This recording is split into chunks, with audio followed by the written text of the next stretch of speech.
Selamat datang kembali teman-teman di tutorial Unity Indonesia bersama dengan saya Sulaiman Santoso. Dan di video kali ini teman-teman kita akan menggunakan collider yang sudah kita pelajari sebelumnya. Jadi kalau kita ingat teman-teman sudah belajar cara pakai collider, tapi collider yang kemarin kita lakukan itu collidernya itu hanya dipakai tanpa kita coding gitu. Hari ini kita akan menggunakan collider tapi menggunakan codingannya. Jadi gimana cara kita menggunakan collider di dalam codingan kita? Untuk menunjukkan hal ini, saya akan membuat sebuah collectible item, teman-teman. Jadi sebuah benda yang bisa diambil oleh pemain kita. Di sini saya punya sebuah sprite namanya Diamond. Kita langsung tarik aja ke dalam hierarki kita. Jadi kita punya sebuah sprite render. Jadi di sini kita lihat punya sprite render.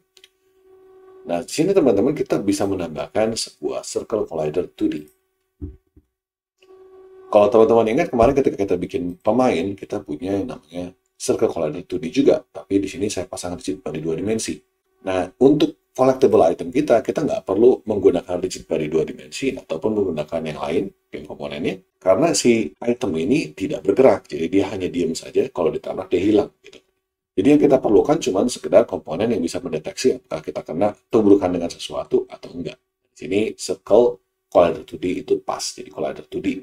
Mau circle, mau polygon, mau kotak, apapun juga bisa. Oke, nah teman-teman di sini ada dua cara untuk kita mendeteksi tumbukan di dalam circle collider-nya. Kita coba aja dua-duanya. Di sini saya akan pasang di dalam si diamond ini, ya circle collider 2D ini, saya akan pasang di atas sini. Kita akan menggunakan yang namanya tag. Nah, apa itu tag teman-teman? Jadi tag itu adalah sebuah nama yang kita pasangkan ke atau sebuah label yang kita pasangkan pada game object kita. Jadi kita bisa tambahkan di sini, misalkan kita klik, kita punya banyak nama di sini. Saya udah tambahkan collectible sebelumnya, tapi kalau teman-teman pengen tambahkan tag baru, kita tambahin aja baru add tag. Di sini tagnya bisa kita tambahkan sebuah tag baru, namanya adalah item. Ini yang sebelumnya yang saya cobain nih teman-teman. Jadi ini nggak perlu ada juga apa-apa. Jadi cuma ada satu item. Ya. Dan sekarang kalau saya klik si diamondnya, saya akan pasang tagnya itu sebagai item. Nah, tag ini gunanya itu untuk mengenali. Jadi kalau misalkan ada sebuah game object, kita bisa kenalin game object ini masuk ke golongan apa menggunakan yang namanya tag ini. Lanjut lagi, sekarang kita bisa mendeteksi tumbukan ini bisa lewat pemain yang nanti nabrak ke diamondnya, atau bisa kita pasang juga scriptnya di dalam si diamondnya. Jadi kalau diamondnya ditabrak sesuatu. Nah, ini keputusannya terserah teman-teman mau seperti apa. Saya akan tunjukin dua-duanya. Gitu ya. Sekarang saya akan coba tunjukin dulu dari pemain. Kita punya script di pemain, kita double klik aja. Oke, ini adalah script pemain kita akan tambahkan sebuah function baru lagi di sini. Functionnya namanya adalah void on collision enter 2. Semoga di void yang dua kali ya. On collision enter 2. Jadi di sini teman-teman kalau kita punya sebuah collider itu memberikan beberapa method. Jadi kalau kita lihat di dalam documentation-nya daripada Unity ya, yang namanya collider 2D itu punya metodenya ada seperti ini. Ada 6 method sebenarnya. Gampangnya dibagi jadi dua, ada on collision sama on trigger. Jadi kalau on collision dia punya enter, exit, dan stay. On trigger dia punya enter, exit, dan stay. Jadi ada dua tipe ya. Kita ngomongin dulu yang namanya collision. Jadi on collision enter itu terjadinya ketika sebuah benda masuk nabrak pertama kali. On collision exit itu kalau ada sebuah collider yang keluar daripada collider kita saat ini.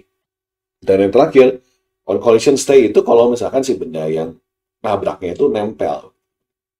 Itu perbedaan antara enter, exit, dan stay. Jadi sekarang kita menggunakan collision enter aja.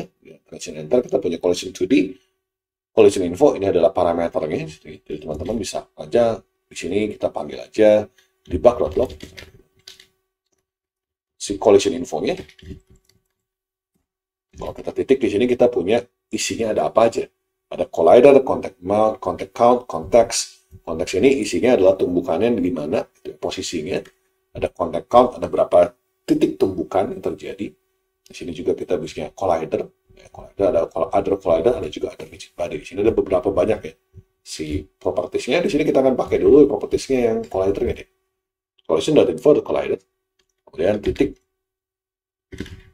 game object titik.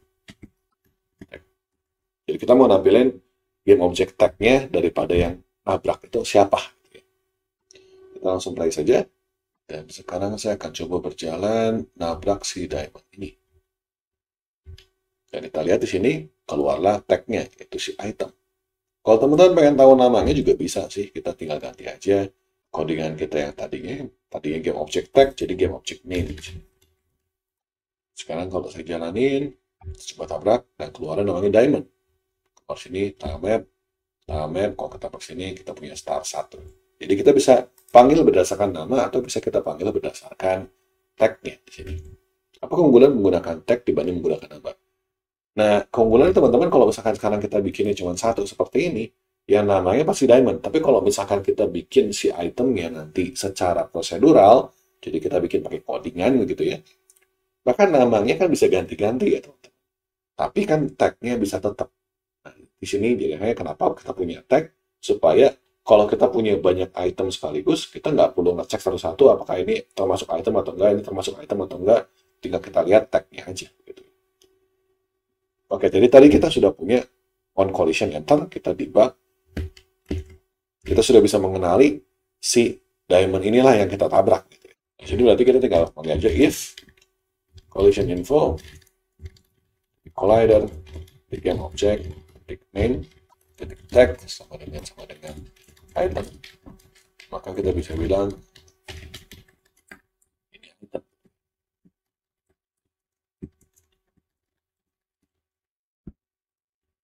Kalau kita nabrak, kita dapat ini item. Kalau kita nabrak yang ini, nggak ada ini itemnya. Kita bisa successfully cari tahu yang mana yang kita bisa dapatkan, mana yang nggak bisa kita dapatkan. Oke? Nah, tapi teman-teman kalau teman-teman perhatikan tadi ketika kita nabrak si item ini, si physical diamond ini ya teman-teman, si karakter kita ini nggak bisa nembus diamond ini. Diamond ini tidak bisa ditembus karena dia collider yang berupa collider. Maksudnya apa? Dia collider dan bukan trigger. Gitu. Jadi kalau saya ganti sekarang, si collidernya jadi trigger, is trigger di sini, dan saya play lagi, teman-teman. Sekarang pemain saya bisa melewati si diamond ini, bisa nembus, gitu ya, teman-teman. Jadi bedanya antara trigger dengan yang namanya collider biasa adalah trigger itu bisa dilewati, bisa ditembus. Dan untuk mendeteksi tumbukannya kita pakai fungsi yang berbeda. Jadi bukan menggunakan on collision enter, stay, exit, tapi kita menggunakan fungsinya on trigger. Jadi ini fungsinya nggak jalan karena dia tadi ditandai jadi trigger. Nah, sekarang kita tambahin lagi sebuah fungsi baru, namanya on trigger enter 2D.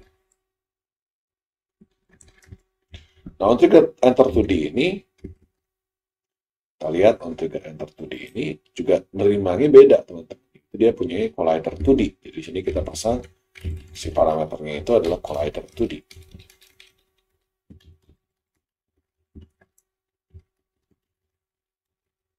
Oke. Maka sama juga teman-teman kita bisa pasang if sini collider titik get object text sama dengan item.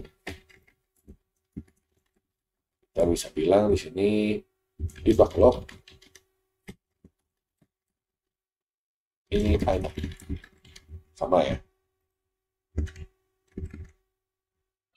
Sekarang kalau saya masuk dia akan dapat ini item. Kalau saya keluar, masuk lagi, dia akan keluar lagi ini item. Kalau teman-teman mau nyoba on trigger stay atau on trigger exit juga boleh, silahkan coba aja tambahin void yang lain. Misalkan sini on trigger stay 2D.